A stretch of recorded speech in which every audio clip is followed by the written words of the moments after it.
Bonjour à tous, on va revenir sur cette histoire entre Trump et Zelenski et vous allez comprendre, j'ai la vidéo complète, vous allez comprendre que tout allait très bien jusqu'à la 40e minute.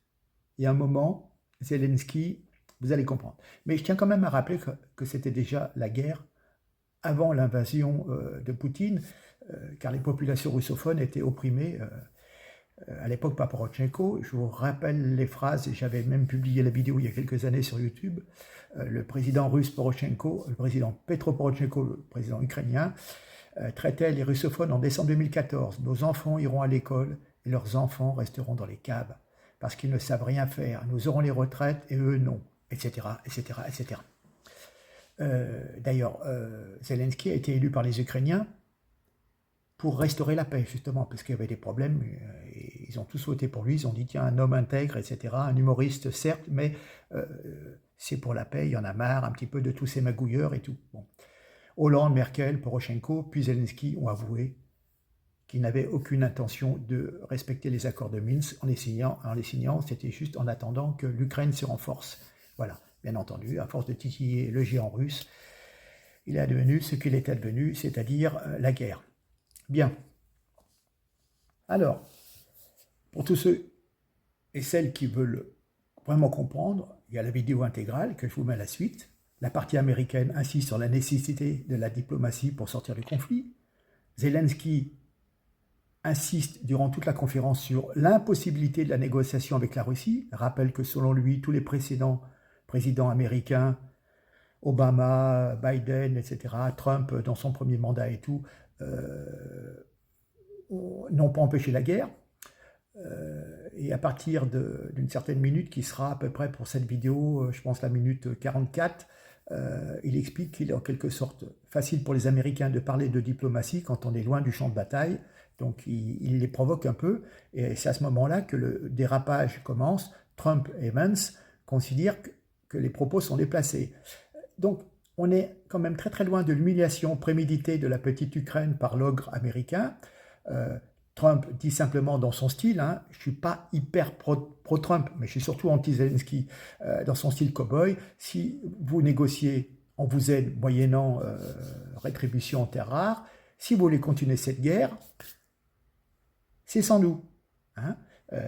Vous êtes venu pour négocier la paix, maintenant vous voulez nous dire que de toute façon ça ne sert à rien, que ça fait des années, que les Russes ils veulent pas la paix. Bon, voilà, enfin bon, voilà ce qu'il en est. Donc grosso modo ça sera, oui, à partir de la 43e, 44e minute sur l'extrait que vous allez voir. Et puis voilà, donc l'Union européenne va arranger tout ça avec nos 300 petits ogives nucléaires. On va se battre contre la Russie qui en a 4000, même les Américains n'en ont que 3000. Voilà, bref, on verra ce que ça va donner et on aura l'occasion d'y revenir. Tout ça si au départ les accords de Minsk avaient été respectés. Regardez l'intégralité ou sinon vous sautez pour arriver à la phase la plus délicate. À partir de la 43e minute, ça commence à débloquer un peu. À bientôt, merci, partagez.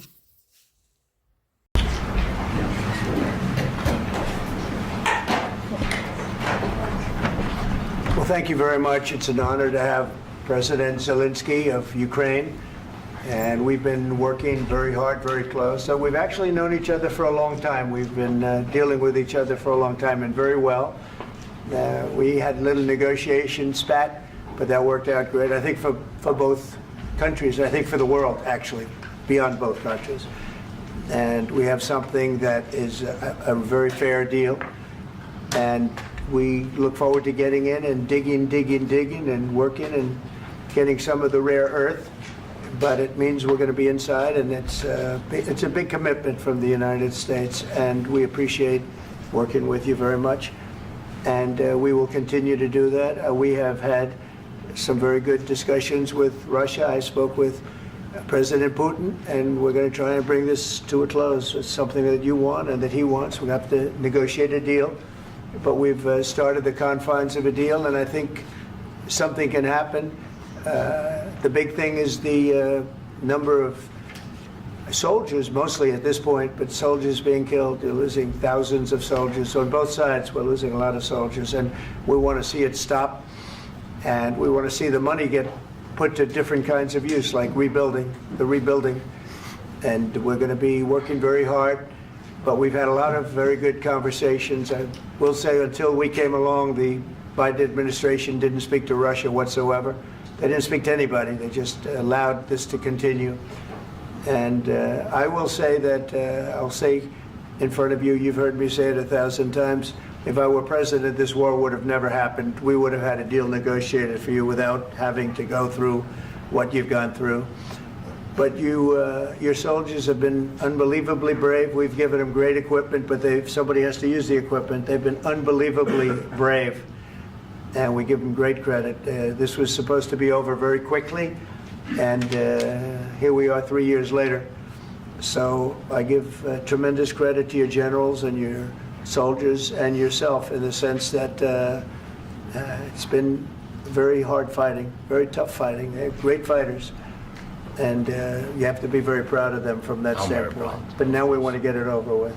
It's enough, right? We want to get it over with. So it's an honor to have you here. Thank you very much for coming. We're going to sign the agreement at the conference in the East Room in a little while, right after lunch. And we'll be having lunch together. We're also discussing some other things.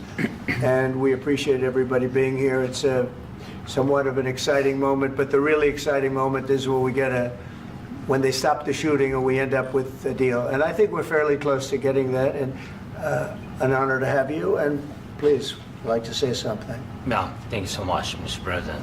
Thank you for the invitation. And really, I hope that this first document, will be a first step to real security guarantees for Ukraine, our people, our children. I really count on it. And of course, we count that America will not stop support. Really, for us, it's very important to support and to continue it. I want to discuss it with details further during our conversation, and of course, the infrastructure or security guarantees. Because for today, I understand what Europe is ready to do. And of course, I want to discuss with you what United States will be ready to do. And I really count on your strong position to stop Putin. And you said that enough with the war. I think that is very important, Ben, to say these words to Putin at the very beginning of war, because he is a killer and terrorist. But I hope that together we can stop him. But for us, it's very important to, to save our country, our values, our freedom, democracy, and of course, no compromises with the killer about our territories. But it will be later. And of course, what I wanted, we spoke about it by phone with you about the drones production. We have very good drones production. I think the best one in the world for today because of the war.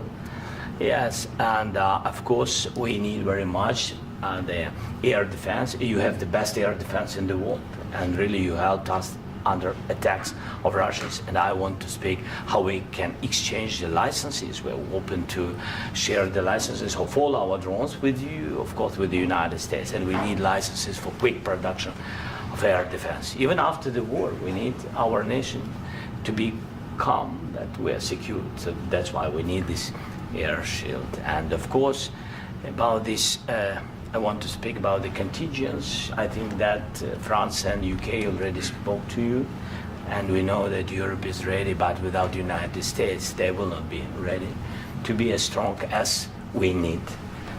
And the last point, last not least, about exchange, about our people and children. And you know that this crazy Russian, that they stolen 20,000 of children, Ukrainian children. They changed their names, they changed their families, relatives, and now they're in Russia. We want to bring them back, and really, it's a big dream, task, and goal for me, and our warriors. By the way, Mr. President, we released more than 4,000 warriors from Russian prison, but there are thousands more in the prison. I wanted to share with you some images. How it's. Can I now? Yeah, please. Have I? Please. 1 minute. 1 minute. Just you to understand in what circumstances, in what situation they are, and what the attitude of Russia to our prisoners. That guys, just you before and after. And you see before and after, just you to understand. Now thousands of such guys, ladies and men, there, and that, so they don't eat, they beat them, and they, so they do a lot of, bad things. So out of, even during the war, there are rules. Everybody knows there are rules during the war. So these guys, they don't have any rules. You see that 50, 60 kilograms left, and a lot of such things. And I didn't want to show you what the changes with images of children, because I will just share with you. And I mean, it's looking tragic. Yeah, that's tough stuff. Yeah, I wanted very much to give you, and you see. Yeah. This is pastor, by the way. They stolen pastors because it's not Russian church. They stolen pastors and moved pastors to the prison. We, at the end of last year, we brought 3 pastors, and we could exchange them. And this is pastor, you see. Yeah, that's tough. Yeah. So I mean, this I wanted to show you, and this. So thank you very much. We want to get that ended, right? Yeah. Of course, we And I want. think we will. And We have to, of course. do you have any questions, please? Mr. President. Thank you, Mr. President. With the, how much money is the U.S. going to put into the fund that is being created today, and how does this provide long-term security for Ukraine? Well, we don't know exactly how much, because we're going to be putting some money in a fund that we're going to get from the raw earth that we're going to be taking and sharing in terms of revenue. So it's going to be a lot of money will be made from the sale and from the use of raw earth. And as you know, our country doesn't have much raw earth. We have a lot of oil and gas, but we don't have a lot of the raw earth. And what we do have is protected by the environmentalists, but that can be unprotected, but still it's not very much.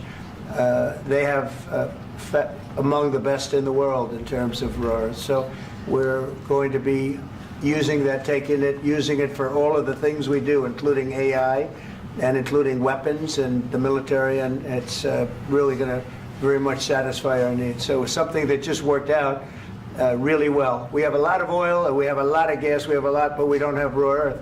So this has just about every component of the raw earth that we need for computers, for all of the things we do. This puts us in great shape. And on long-term security for Ukraine, how does this provide? I think they're going to have great luck. I think once we make the agreement, that's going to be 95% of it. They're not going to go back to fighting.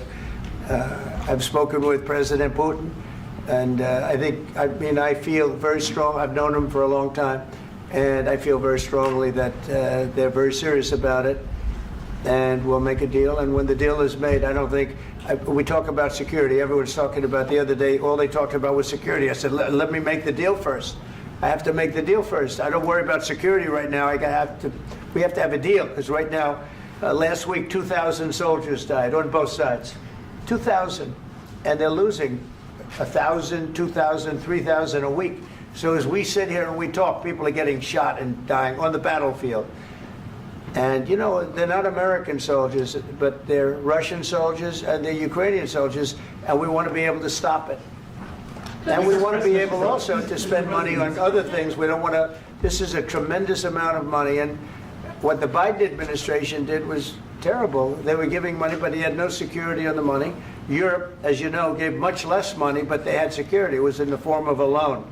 They get their money back, and we didn't. And now, at least we're protected, because the American taxpayer has to be protected too. But this is an incredible agreement for Ukraine, because we have a big investment in their country now, and what they have, very few people have. And we're able to really go forward with very, very high-tech things and many other things, including weaponry that we're going to use in many locations, but that we need for our country. Mr. President, This allows us to do that.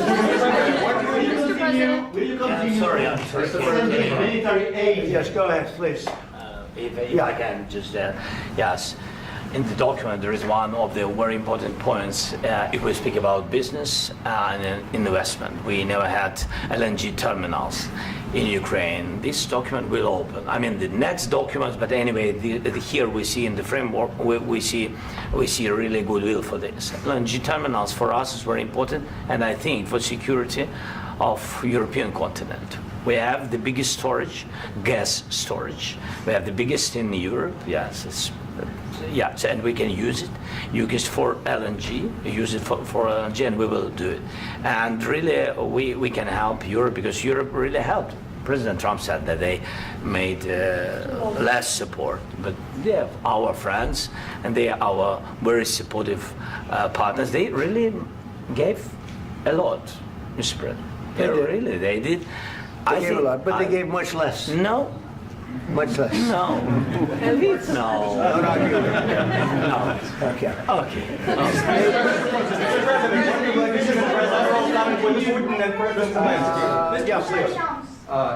Mr. President Trump, you have repeatedly called the deal with Ukraine as a historical one. And as a President of the United States, you make historical decisions in other issues which affect America and other world. So what place in the world history do you want to take? And do you associate yourself with any famous historical figures? Yeah, I'd say George Washington, Abraham Lincoln. I would say I'm far superior to George Washington and Abraham Lincoln. Now, you know I'm only kidding, right? Because when I say that, the fake news is going to go wild. They're going to say he considers himself to be better than Washington. But you never know. You never know. I don't compare myself to anybody. I'm here to do a job. We've had a great 35 days or whatever it might be, a month, a little more than a month. We've accomplished tremendous amounts. Not only this would be a very great achievement if we could get the war stopped and get them back to normalization. I think that's going to happen. We've had very good talks on both sides, as you know. But I think we've done a very good job, just generally. If you look at all of the things we've done in 30 days, they're saying there's never been a opening for a president. The first month, there's never been a first month like we've had. And this is one of the very important things. This, to me, is one of the most important things because we have tremendous death taking place as we speak, and I don't want to have that. You know, think of the parents, whether they're in Russia or Ukraine, think of the parents of all these people being killed needlessly. They came to our territory. Should have never started. This would have, if I were president, this would have never started. Mr. President, will you continue sending military aid to Ukraine after the U.S. signs this agreement with Ukraine? Yeah, we're going to be continuing. To President Zelenski, do you feel like the U.S. is on your side, that the President Trump is on your side at this moment? Right. What do you think? He wants to know, do you think that, sort of a stupid question. I guess we wouldn't be here if I wasn't. I think that the United States on our side from the very beginning of occupation, and I think that President Trump on our side, and of course, I'm sure that the United States President will not stop support. This is crucial for us. It's important for us. Yes. And Putin, the president, speaks about the people and the soldiers which are dying, but they came to our territory, they came to our land. They began this war, and they have to stop. And I think this is the question, with really the most important question. Can President Trump, I hope yes, with some other allies, to stop Putin, withdraw these enemies, our enemy, withdraw these troops from our land?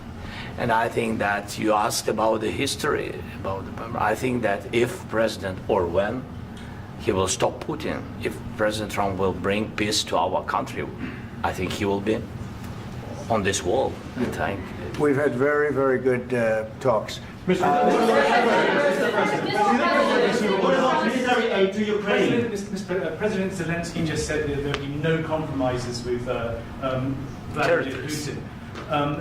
I just wanted to ask both of you. Firstly, are there compromises that you think that President Zelensky is going to have to make? And President Zelensky, is there anything that you might be thinking that you may be able to offer or bring to the table, for example, elections? Thank you. I think you're going to have to always make compromises. You can't do any deals without compromises. So certainly he's going to have to make some compromises, but hopefully they won't be as big as some people think you're going to have to make. That's all. That's all we can do. I'm here as an arbitrator, as a mediator to a certain extent between two parties that have been very hostile, to put it mildly. They've been very hostile. There's been a vicious war. There's been a vicious war. You know, it's a very level battlefield, and those bullets go out, and as I've said many times, we were talking about it with Pete, many times the only thing stopping those bullets is a human body. And in the case we're talking about, generally young human bodies are stopping a lot of bullets. It's dead level. That's why it's great farmland. It's great land. It's great farmland, but there's very little protection against the bullets that are being, and other things that are being shot. So all I can do is see if I can get everybody at the table and get an agreement. I think we're going to end up with an agreement. Otherwise, I wouldn't probably be even here today. Mr. President, I've got two questions for you. You think ultimately your legacy will be the peacemaker and not the president that led this country into another war and ended foreign wars? And I've got a question. I hope it will. I mean, I hope I'm going to be remembered as a peacemaker. This would be a great thing if we could do this. I'm doing this to save lives more than anything else. Second is to save a lot of money, but I consider that to be far less important. So I hope I'm going to, thank you, Brian, for that question. It was a nice question. I hope I'll be known and recognized as a peacemaker. This would be a great thing to solve. This is a very dangerous situation. You know, this could lead to a third world war. This was headed in the wrong direction. If this election were lost, if we didn't win this election, and by the way, we won it by a lot. That was a mandate. We won every swing state. We won the popular vote by millions and millions of votes. We won everything. The districts, you look at the areas of red, take a look at a map. This was a big mandate, and this was one of the things. I said, we're going to get this thing settled. If we didn't win, I think this could have very well ended up in a third world war, and that would not have been a good situation. What was your second question? And my second question for President Zelensky, why don't you wear a suit? You're at the highest, why don't you wear a suit? You're at the highest level in this country's office, and you refuse to wear a suit. Just want to see if do you own a suit? Yeah, problems. A lot of Americans have problems with you not respecting the dignity of this office. I will wear a costume after this war will finish. Okay. Yes, maybe one. Maybe something like this. Something like yours. Yes. That'd be great. Maybe something better. I don't know. Yeah. We will see. Maybe something cheaper than. Yeah. Thank you. Thank you. President Trump. Thank you, President Trump. You said yesterday that you have. Are you going to send more arms to Ukraine in case there's no peace? Yeah, we're going to have arms to Ukraine. Yeah, sure. Hopefully, I won't have to send very much because hopefully we're going to have it finished. We're looking forward to finishing this quickly. We're not looking forward to sending a lot of arms. We're looking forward to getting the war finished so we can do other things. But we very much appreciate the agreement because we needed what they had, and we're treating, our country is now treated fairly. Biden didn't do that. He didn't know what the hell he was doing. This should have never happened. This should have never started. But, sure, the answer is yes, but hopefully we won't have to send much because I'm looking forward to getting it done quickly, very quickly. Does that mean you'll provide security guarantees, Mr. President? I don't want to talk about security yet because I want to get the deal done. You fall into the same trap like everybody else. A million times you say it over and over. I want to get the deal done. Security is so easy. That's about 2% of the problem. I'm not worried about security. I'm worried about getting the deal done. The security is the easy part. Security is very nice. Everybody stops shooting. And now will Europe put people there? I know France is going to. I know the UK is going to. I know other countries are going to, and they happen to be right next door. We haven't committed, but we could conceivably. We have security in a different form. We'll have workers there digging, taking the raw earth so that we can create a lot of great product in this country. So in that sense, you have something, but we haven't determined that yet. I will say, in speaking to France and in speaking to, and they were here, as you know, last week and just the other day, they have committed to a lot of security. I don't think you're going to need much security. I think once this deal gets done, it's over. Russia's not going to want to go back, and nobody's going to want to go back. When this deal ends, I really believe this deal is going to be over. Please go ahead. Go ahead. Thank you, Mr. President, thank you. You had Mr. Macron and Keir Starmer at the White House this past week, both of whom praised your courage and conviction to lead the pathway towards peace. Yes. Part of that involved, though, re-engaging Russia in diplomatic relations, something that previous leaders lacked the conviction to do so. What gave you the moral courage and conviction to step forward and lead that? Well, I love this guy. Who are you with? One American News, sir. Well, that's why I like him. One American News does a great job. I like the question. I think it's a very good question. It's a pathway to peace. It's a pathway to getting something solved. And I feel that as the head of this country, I have an obligation to do that. Plus, you know, we're very much involved. We got involved. It's too bad we got involved because there should have been no involvement, because there should have been no war. And there shouldn't have been October 7th. That would have never happened. As you know, Iran was broke. They had no money to give to Hezbollah. They had no money to give to Hamas. They were stone cold broke. And then under Biden, they became rich as hell. They went from no money to $300 billion in a period of 4 years. And they gave a lot of that money away, and you see what happened. And that's a real mess also that we hope to be able to solve. But no, I appreciate your question very much. I feel I have an obligation to try and do something to stop the death. If I can answer, yes, if I can answer, Please, sorry, please. And I do like your clothing, by the way. Yeah, really? Even though I think he's a great guy, by the way. But I don't know if you two like each other. But you know what? I think he's dressed. I like this guy. I think he's dressed beautiful. So I have more serious things than answer on such questions. Sure, I will answer on more serious questions statement. if I can. Yeah, so please, about security guarantees and about just ceasefire. We can't just speak about ceasefire and speak and speak. It will not work. Just ceasefire will never work, because I'm like a president. I have this experience, and not only me. Ukraine before my presidency, from the 2014, Putin broken 25 times. 25 times he broken his own signature. 25 times he broken ceasefire. But he never broke to me. He never broke to me. No, you were the president. You were the president during. He never broke to me. In 2016, you've been the president, Mr. President. You've been the president, but he had, of course, not with you, but he had during those periods. He had conversations with our side, and we had Normandy format. You know, the France, Germany, Ukraine, and Russia, and he broken 25 times. That's why we will never accept just ceasefire. It will not work without security guarantees. Security guarantees, maybe President is right about this document and other, but this document is not enough. Strong army is enough, because his soldiers afraid, Putin's soldiers afraid of our soldiers when we're strong enough. If we are not strong enough, if we are empty, if our storage is empty, we can't defend our land. Today, you know, he knows that we have all the world knows that we have meeting. Yes, why he's using ballistic? Putin today using ballistic on our hospitals, schools, and etc. Ballistic.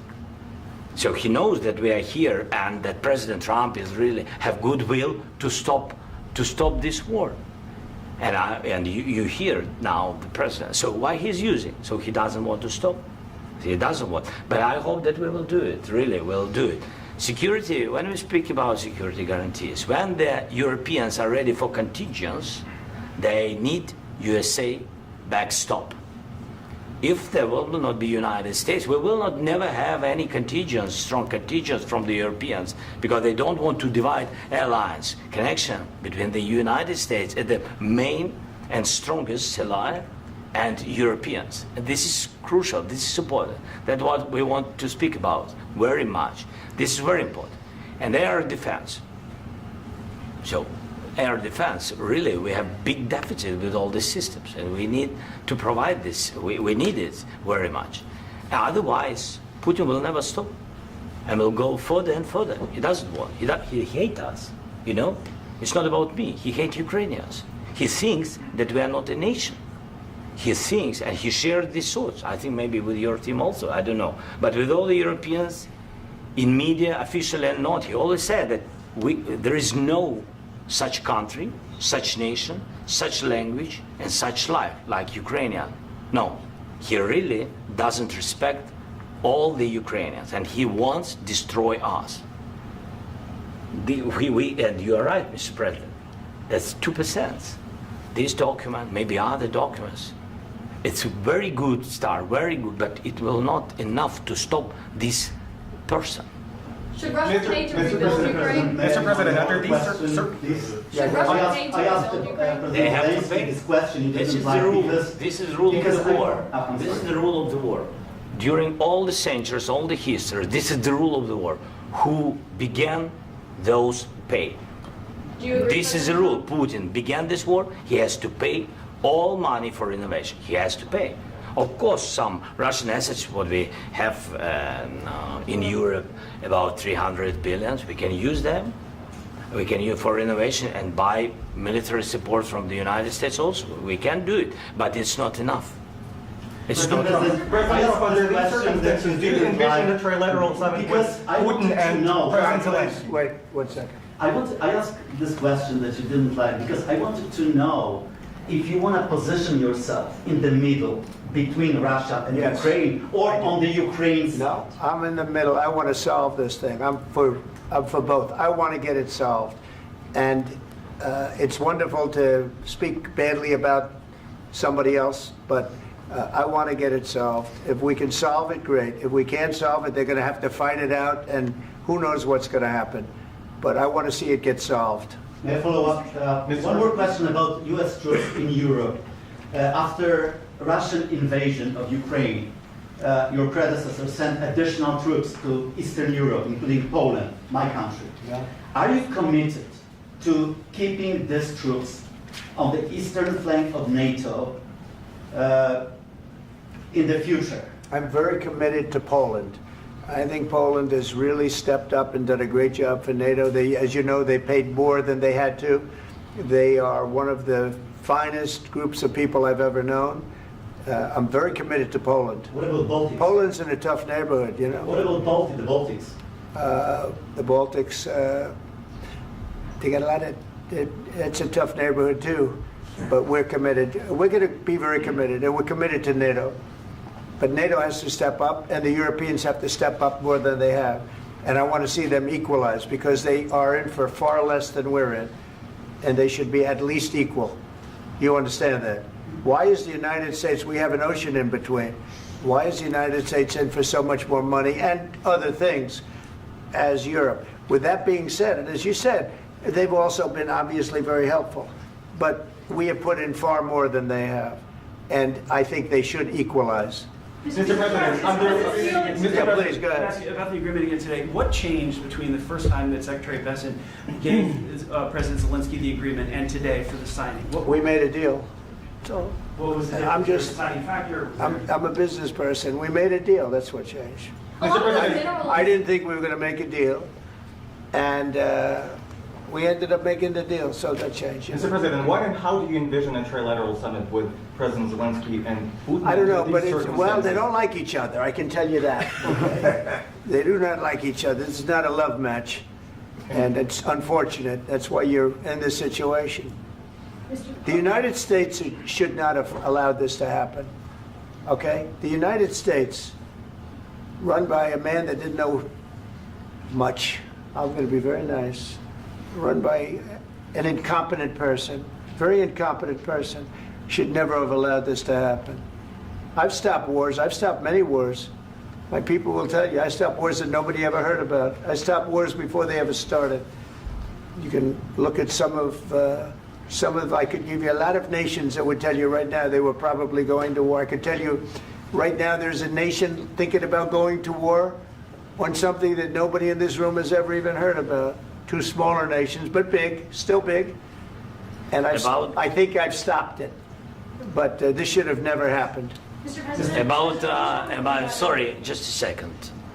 about any negotiations. First of all, I want really to tell you, and I think that everybody understands that Ukraine, more than Ukrainians, nobody wants to stop this war. But at the future, any negotiations, it's understandable that two sides of the war, not Russia and the United States, because this is not the war between Russia and the United States. This is war of Russia against Ukraine and Ukrainian people. So these two sides will be at the will be at the negotiation table. Then of course United States, like the strongest partner of the Ukraine, and of course Europe. I think Europe is very important. I want to speak about it with the president. Yes, Europe is very important for us because we really defend Europe for today. All Europeans really recognize that we are defending the line, and they have real life, and our people are dying. That's why they helped us. And also, it's about the NATO. Yes, between, like the president said, you have big, nice ocean. Yes, between us. But if we will not stay, Russia will go further to Baltics and to Poland, by the way. But first to the Baltics. It's understandable for them because they've been in the USSR. You know, they've been one of the republics of the USSR, and Putin wants to bring them back to his empire. It's a fact. And when he will go there, if we will not stay, you will fight. Your American soldiers. It doesn't matter. Do you have ocean or not? Your soldiers will fight. Mr. President, would you be willing to visit Ukraine, maybe Kiev or Odessa, which is known to be a dirty area with Black Sea? It was my question. I'm sorry. I don't want to talk about Odessa now. Let's not talk about Odessa. I want to talk about making a deal, getting peace. We don't have to talk about Odessa, but a lot of cities have been destroyed. A lot of cities that are not recognizable. There's not a building standing. No. And a lot of things have to happen. You have to come and to look. No. We have very good cities. Yes, a lot of things have been destroyed, but mostly cities alive, and people work, and children go to school. Sometimes it's very difficult. Sometimes closer to front line, children have to go to underground schools or online, but we live. Ukraine is fighting, and Ukraine lives. This is very important. And maybe it's Putin is sharing this information that he destroyed us. No, he lost 700,000 people, 700,000 soldiers. He lost everything. Yes. So. Mr. President, one more. I mentioned Poland. Please, go ahead. When did you last speak with President Putin, and what did he say that? A couple of days ago. And what did he tell you that gave you the assurance that he wanted peace? Well, that's what I do. My whole life is deals. I know pretty good. And I've known him for a long time. I've dealt with him for a long time. He had to suffer through the Russia hoax. You know, Russia was a hoax. It was all Biden. It was nothing to do with him. So he had to suffer through that, and he was able to do that. I think that he wants to make a deal, and he'd like to see it end. That's all I do. That's what I do. My whole life, that's what I do, is make deals. And I'm in the middle of a mess, because this is a real mess. It's a very dangerous one. If this doesn't get solved now, it's not going to get solved for a long time. So I hope we're going to get it solved. In the back, please. Thank you, Mr. President. Prime Minister Starmer claimed repeatedly that his government believes in free speech and was not engaged in censorship. But his country's government arrests people for memes and thought crimes, and even more worrisome is pressuring American companies to censor Americans on its behalf. How can he be a reliable, trustworthy partner when he says things that are demonstrably false on such an important topic? Well, we actually spoke to him about that yesterday, and we thought they took it very, very much too far. JD was very strong on it. So was I. So was Marco. And we've been speaking to him about it. Marco, would you like to say something about that? Yeah, we have concerns, obviously, with the conduct of those, particularly as it impacts Americans. And there's real concern that American speech, which is online, could fall into the hands of British or any country's jurisdiction. And so this is a point the Vice President made at Munich, and I think it's a very compelling one, that what unites us with Europe, as much as anything else, is these shared values, and one of them being free speech. And so if Americans are threatened by it, we're going to need to take action in that regard. Mr. President. It's actually a very important question. We spoke about this in detail with the Prime Minister, the Foreign Secretary, and others at lunch yesterday, and I know that Secretary of Commerce Lutnick followed up in private meetings last night. This is really important. We believe Americans have the right to speak their mind, even if we in this room disagree with them. They have the right to speak their mind in the public square, which is often online these days. And we're going to defend that right as it pertains to American companies and American citizens vigorously if we have to. I do think that under the President's leadership, we're going to find common ground with our friends in the UK on this question, but it remains to be seen. The principle that will guide us is we believe in free speech in this country and we'll fight for it for American citizens. Mr. President, on the deal, is there any other oil and gas component to the deal? Is it all critical? A little bit. We'll see. On LNG? But we're not really looking for that so much. We got a lot. We have more than anybody in the world, by far. So no, we're not talking about it too much, but a little bit. I think it affects also, but for the most part, no. And sir, is there any agreement from Ukraine to purchase U.S. LNG as part of the deal, or is that on the table at all? No, we don't need that. Mr. President, I just wanted to ask you about, you just mentioned that you'd spoken to Vladimir Putin a couple of days ago. Just to be clear, that's a new call, not the one that you... I've spoken to him on numerous occasions. Okay, and how was the latest call? What did you discuss? How did it go? Are you serious with that question? I am. I'd love to know. It went well. I think we're going to have a deal. On the minerals deal, Mr. President, some of those minerals are in the east of Ukraine, not far from the front lines and in areas that Russia has occupied. Will you direct President Putin to withdraw his forces from those areas if there's U.S. interest? Well, we'll take a look at the time. We have a lot of area. It's a very big area we're talking about, so we'll take a look. I'll study that and I'll see. And who would protect those minerals if they are U.S. interests? Would that be Ukrainian They'll forces? They'll be protected. European The agreement forces? will protect them. U.S. The forces? agreement, yeah, we're signing an agreement. You know? Right, but what if Russia tries to invade or there's Russian aggression in those spots? I just told you I don't think that's going to happen. And if that were going to happen, I wouldn't make a deal. If I thought that was going to happen, I wouldn't make a deal. Some people may wonder why. You know, they ought to focus on CNN on survival, not asking me these ridiculous questions.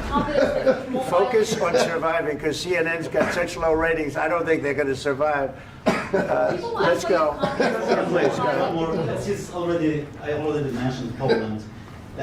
Poland was under Russian control for decades after the Second World War.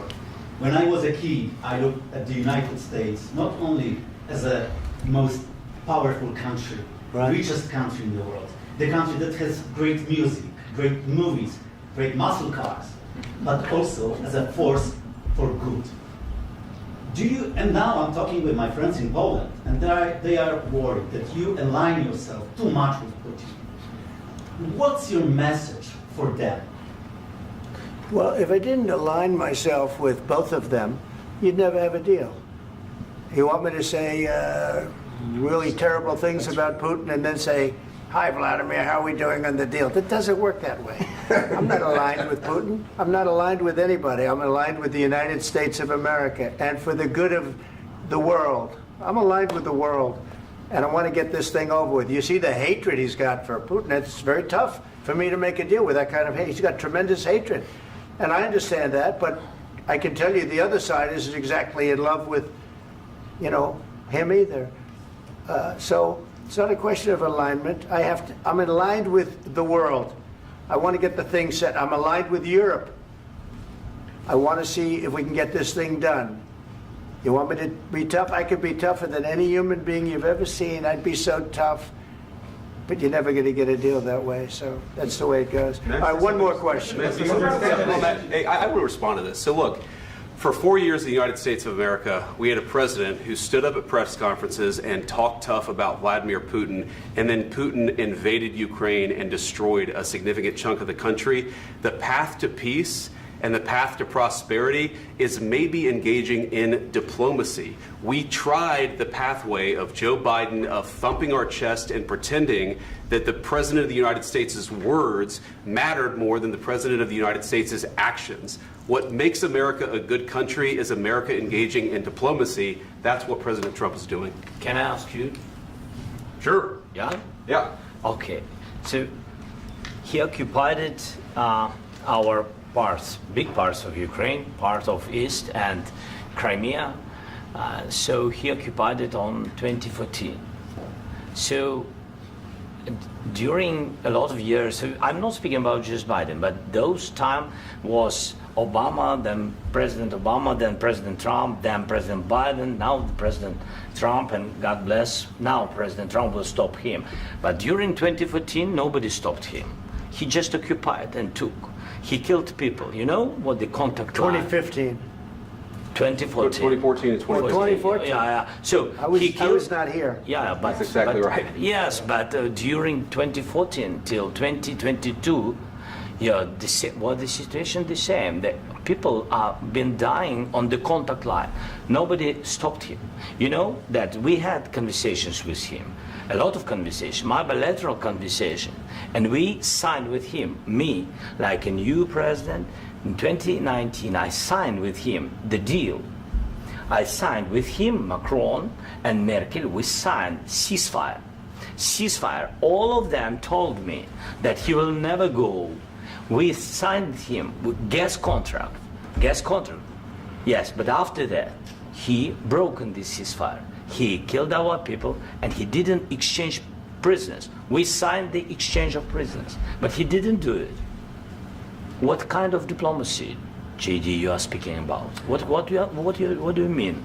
I'm talking about the kind of diplomacy that's going to end the destruction of your country. Yes, but if you Mr. President, with respect, I think it's disrespectful for you to come into the Oval Office and try to litigate this in front of the American media. Right now, you guys are going around and forcing conscripts to the front lines because you have manpower problems. You should be thanking the President for trying to bring an end to this conflict. Have you ever been to Ukraine that you say what problems we have? I have been to. Come once. I've actually watched and seen the stories, and I know what happens is you bring people, you bring them on a propaganda tour, Mr. President. Do you disagree that you've had problems bringing people into your military? And do you think that it's respectful to come to the Oval Office of the United States of America and attack the administration that is trying to prevent the destruction of your country? A lot of questions. Let's start from the beginning. Sure. First of all, during the war, everybody has problems, even you, but you have nice ocean and don't feel now, but you will feel it in the future. God bless. You don't know that. God bless. God bless. You will not have a war. Don't tell us what we're going to feel. We're trying to solve a problem. Don't tell us what we're going to feel. I'm not telling you. Because you're in no position to dictate that. That's exactly what you're doing. You're in no position to dictate what we're going to feel. We're going to feel very good. You will feel influenced. We're going to feel very good and very strong. You will feel influenced. You're right now not in a very good position. You've allowed yourself to be in a very bad position, and he happens to be right about it. From the very beginning of the war. You're not in a good position. You don't have the cards right now. With us, you start having cards. Right now, you don't. You're playing cards. You're playing cards. You're gambling with the lives of millions of people. You're gambling with World War III. You're gambling with World War III. And what you're doing is very disrespectful to the country, this country, that's backed you far more than a lot of people said they should have. Have you said thank you once? This entire meeting? No, in this entire meeting, have you said thank you? You went to Pennsylvania and campaigned for the opposition in October. Offer some words of appreciation for the United States of America and the president who's trying to save your country. Please, you think that if you will speak very loudly about the war, He's not speaking loudly. He's not speaking loudly. Your country's in big trouble. Can I Wait a minute. No, you've done a lot of talking. Your country is in big trouble. I know. You're not winning. You're not winning this.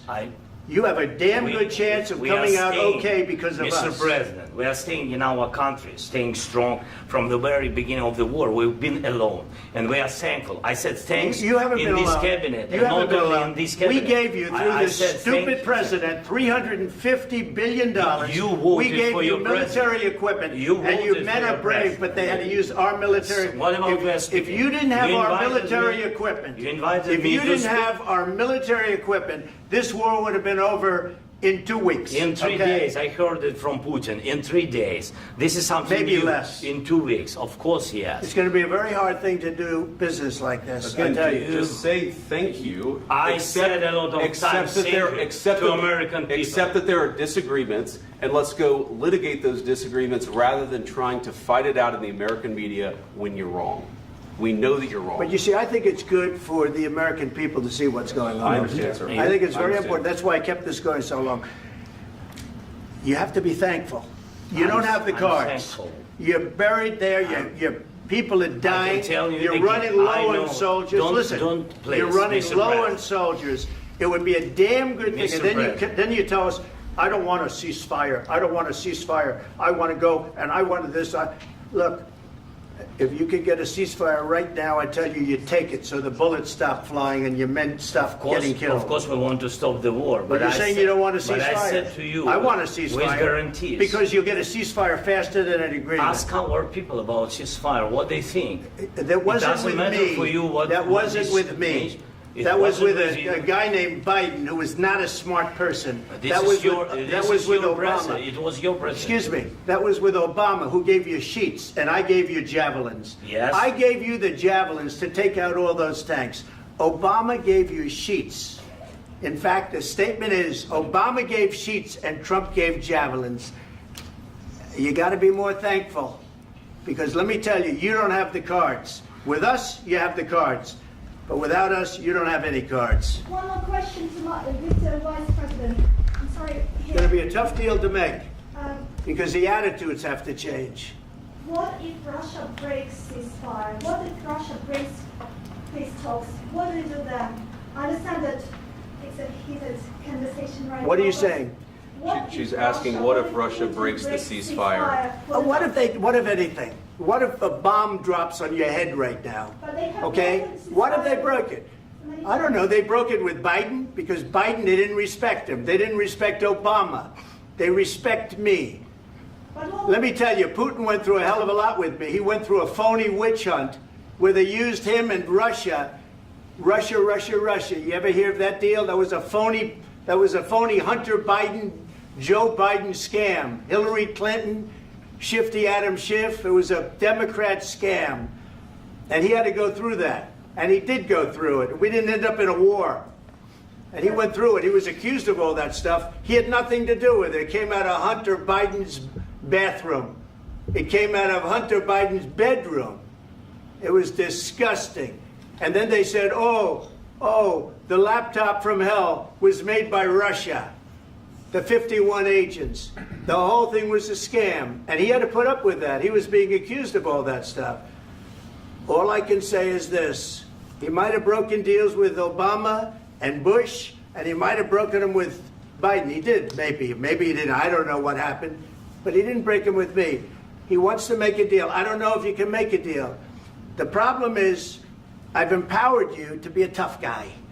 And I don't think you'd be a tough guy without the United States. And your people are very brave. But you're either going to make a deal or we're out. And if we're out, you'll fight it out. I don't think it's going to be pretty, but you'll fight it out. But you don't have the cards. But once we sign that deal, you're in a much better position. But you're not acting at all thankful. And that's not a nice thing. I'll be honest, that's not a nice thing. All right, I think we've seen enough. What do you think? What's this negotiation? This is going to be great television, I will say that. All right, we'll see what we can do about putting it together. Thanks, sir. I know this is and I need the back of this. We'll see, I don't know. All right, guys, come on. Wait, President. Hey,